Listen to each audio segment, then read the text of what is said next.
ඔබ කියන්නේ ඕකේ මේ මැද හරිය වගුවක් නැද්ද කියලා පොඩ්ඩක් බලන්න. වගුවක් කොහෙද තියෙන්නේ? අනිත් පැත්තේද? තියෙනවා. වගුවක් තියෙනවා. ඒකනේ කියන්නේ මේ මට දැම්ම ඕක මේල් කරන්න. මේක ඉතින් ඒත් මෙහෙම එවන්න බෑනේ.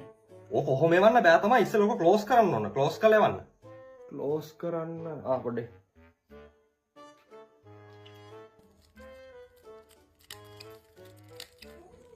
හරි. මේ මොකද ඇඩ්‍රස් එක? sanaka95@gmail.com.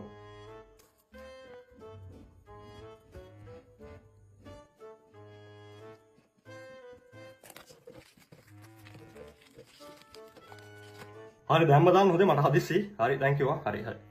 A few moments later. Hello. කො තාම අර කාවේ නෑනේ මොනවද කරන්නේ? තාම ඉතින් කොහෙන්නද? තාම 2යි හවස 4ට ලියුම් එකතු කරනවා කිව්වේ. ඈ? Se acabó.